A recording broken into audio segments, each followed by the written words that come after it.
What's up everyone? And today you join me inside a Lamborghini Huracan LP610-4. However, this is quite a special Huracan since it has a Mansory carbon fiber body kit on the exterior. So let's jump right into the review. Now before I begin the review itself, I'd like to thank Medan Quantum for being so awesome as to lend us this car to review itself. Of course, you should check out their website, I'll link it down below. And I'm gonna take in the review basically, as always, step by step. We're gonna go through the exterior, then the interior, as well as engine specifications in between, as well as I'm gonna give you my conclusions and opinions in the end of what I like and perhaps dislike about the car. So let's jump right into that. As always, we're gonna start out with the design aspects on the exterior, and I'm gonna split this into two parts. Firstly, the Huracan itself as its stock design coming out of the factory, and then what the Mansory kit adds to that. And trust me, the kit adds a lot. Now firstly, with the design of the Huracan itself, we know that Lamborghini likes to be the raging bulls of the car industry, as the logo implies, and the Huracan is no exception. Something I really love about it is the headlights. The headlights look very aggressive and very modern. They are full LEDs, of course, as the modern generation of cars have become. The front basically intakes are pretty huge and massive and look very nice. The shape of the car all around looks very aggressive and very sharp on each end and each corner. Now it does have the side intakes on the side skirts where basically air just flows in to help cool the engine inside, as well as basically aerodynamic purpose. And on this car we have the glass basically engine cover instead of the slates. So the glass engine cover gives you more of that engine view that everyone loves to see, and the engine is as always magnificent. Finally, the rear of itself actually has a quad exhaust, and basically in general the rear just looks very aggressive as well. I love the way they've implemented the new style of lights into the car. The way just the rear is very massive and huge, just looks very amazing in terms of car quality and the way everything looks all around. Now let's talk about the part 2 of the design aspects. Now what I want to talk about is the Mansory kit on the outside. Now you're gonna have to excuse me because there's quite a few things to list out. Let's start from the front. The front has this new type of grille, basically the front splitter on the front diffuser, sorry, excuse me for that. The front diffuser is very aggressive. It's carbon fiber, as Mansory is known to be professionals at. The carbon fiber just adds more to that high-end quality of the car. So the front diffuser of the car just looks much more aggressive, helping the Huracan look much more reminiscent of somewhat of a Huracan Performante. So the aggressiveness of it just keeps on getting higher. Then on the sides you also have small bits and pieces here and there. We've got in the intakes itself, we've got this type of divider where air basically flows low onto the bottom as well as onto the top, and it's also carbon fiber. Then we also have a small, just a little wing, a little splitter on the side where basically air just helps flow through it. The mirrors as well have been turned into carbon fiber mirrors, which looks very nice. And finally we also have on the sides, which is basically the top, what I'm talking about here, is the carbon fiber wrap. It's not obviously full carbon fiber like the other parts here, since they have to remove the whole panel instead of adding panels to it. So that's going to be a bit of hard work. However, the carbon fiber wrap just adds that contrast of color compared to the red of this car, as well as the carbon fiber on the bits and pieces as well.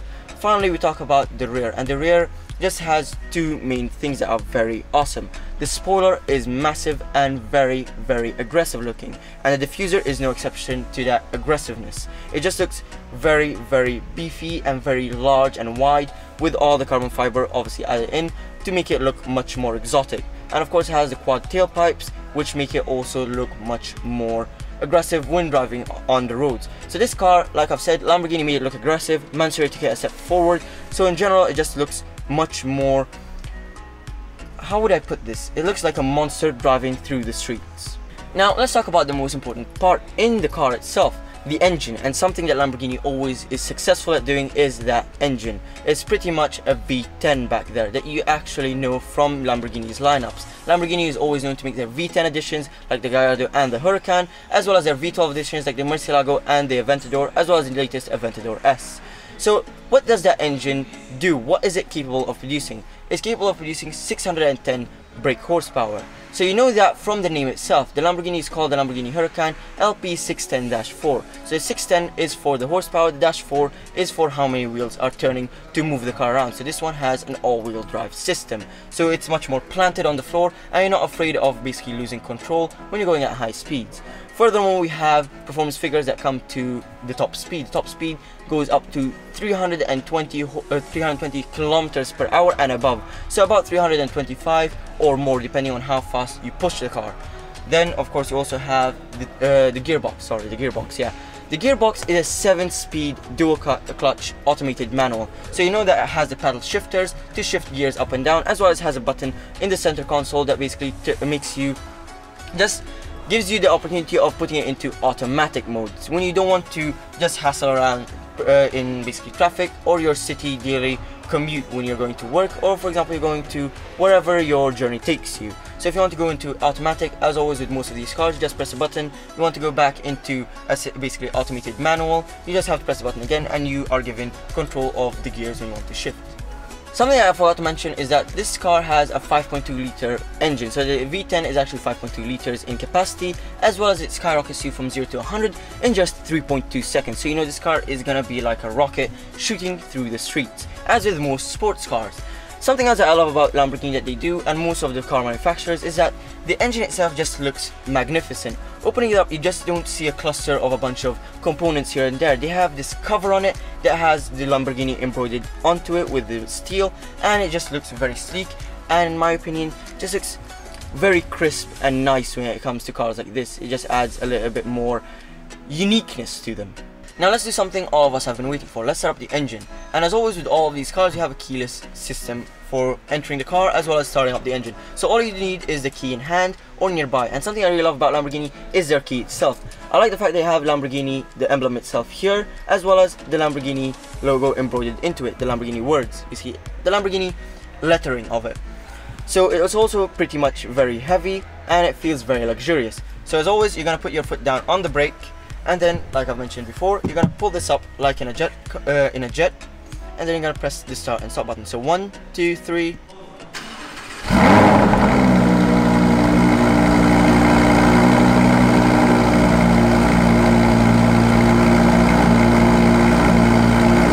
So as you've heard, the exhaust note is, as I mentioned, very crisp and very nice. Something I really love about Lamborghini is their exhaust note.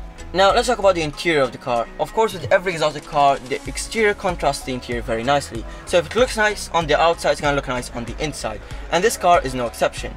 Let's start out with something that's pretty nice, a fact about it. If you know about the Sesto Elemento that Lamborghini created as a high-end type of race car for the road, this has a lot of implementations from that. We see a lot of hexagonal shapes that come from the meaning of the Sesto Elemento, which is the sixth element, directly translated. So a lot of 6-sided shapes are on this. So we've got the steering wheel on the center, that's 6 sides. The door handles, 6 sides. The front here where there is the basically air vents where the air conditioning comes off, 6 sides. Front where there's a grill, we've got 6 sides on the grill itself.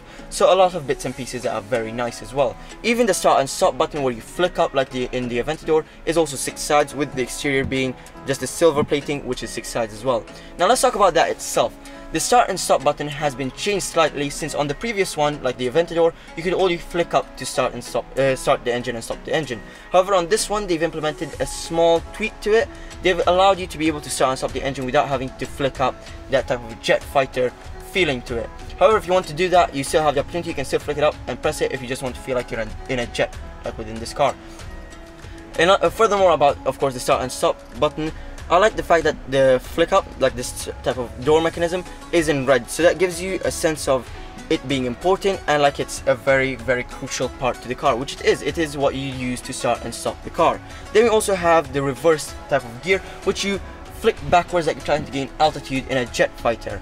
Then we also have all of these buttons on the center and the center console, and the center console doesn't have a display like most other cars, since most of the display is in the heads-up display for the driver here. So you've got your map, your navigation, everything like that, even stuff like your tire pressure, your fuel, your speed, of course with the speedometer, and your rev meter. All of it is in the HD display in front of the driver. It's a 10-inch display, which gives you a lot of basically room to see all your bits and pieces here and there. You've also got a small display in the center just to display a few keynotes that, for example, your passenger could describe for you, like your fuel, like I mentioned, so that you won't have to keep focusing here and there. You just have to focus on the road most of the time. You also got all of these buttons in the center here, like your windows are controlled from the center. Also, the lift system for the car on the front so that you can clear gaps is also all in the center. You've got your radio and stuff like that here, as well as your media, so all of that can be controlled on the center as well. You've also got your auto buttons, so if you want to change from your semi-automatic, the automatic manual, from the paddle shifts to automatic in your daily commute, you can use that to just relax a little and let loose. Talking about the paddle shifts themselves, also we have the paddle shifts being these, they're quite wide, and that basically helps when it comes to you trying to switch things. If it was a bit too small, you might miss them, so that would cause a bit of trouble. So Lamborghini have given you very big paddle shifts so that you won't fall into any type of mishaps or any trouble.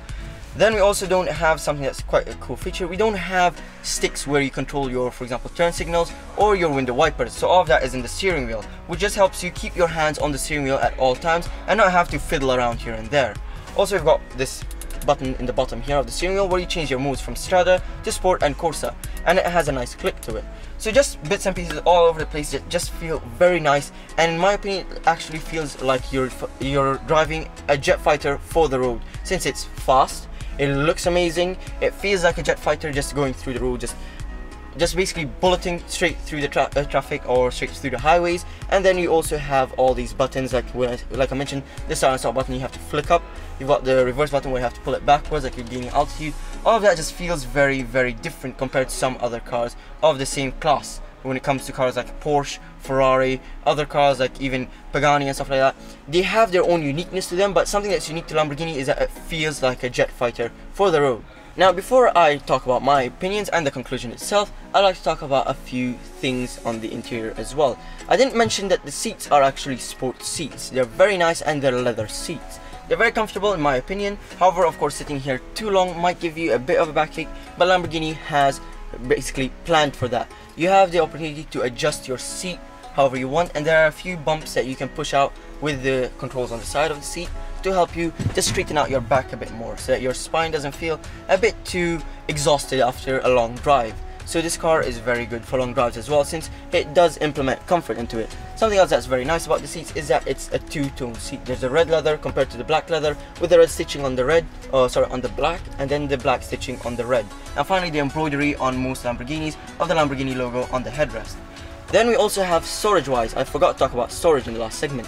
And storage-wise, the Lamborghini Huracan doesn't have too much storage in the center. Here you've got just the cigarette lighter. You've got a small USB if you want to stream music through your USB. You've got a small USB adapter. That's pretty much it on the center here. However, you do have a glove box, and the glove box does have a light that opens up for visibility at night, and it's pretty roomy for your basically user manual, your owner's manual, for example your glasses or anything else, like small bits that you'd like to store inside the car while you're driving around. Of course, you do have the front area where we'll open up and check out later on. The front area is also pretty roomy. Then we also have in the back here a small CD, basically CD reader if you want to put in music through a CD, as well as SD cards. You've got two placements here, SD1 and SD2, so you've got a lot of opportunity if you want to stream your own music compared to using the radio. Finally, to conclude my video, I'd like to talk about my opinions of the car. Something I really love about Lamborghini is their uniqueness of putting this type of jet-esque type of system into it. Like I've mentioned, the flip up to start and stop the engine, the lever to pull up when you're trying to reverse, these buttons on the center console, all feel very much like you're piloting a jet compared to a car. So that's something that Lamborghini always seems to do nicely. When it comes to the steering wheel, beautiful design, types of designs on the outside and inside, very magnificent. Aggressive always is an understatement when it comes to Lamborghini. They just push the boundaries when it comes to aggressiveness of a car. Exhaust note, also very amazing. When it comes to basically comfort-wise, the car is very comfortable when it comes to the leather seats. So there isn't much to complain about the car. Small minor complaints would come to storage-wise. There is very scarce amounts of storage. Something else that's noticeable about the car is that when you pull the levers for the windows, when you pull it down it goes up, when you pull it up it goes down, so that's something a bit of an oddball out there. However, in general, the car is very magnificent, and in my opinion, I wouldn't actually think twice before getting a car like this, because in general, it's very, very unique and very, very out there. When you're basically parked up in a parking lot, when you're parked up in front of a hotel, everyone knows that you're driving a Lamborghini, everyone sees it as a Lamborghini, everyone knows what Lamborghini is and what it always will be. So in general, I love the car, and I think it's a very, very perfect car when it comes to its class of supercar. Alright, so that ends the Lamborghini Huracan with the Mansory kit review. I hope you enjoyed. Make sure to hit that like button, subscribe, and thank you for watching.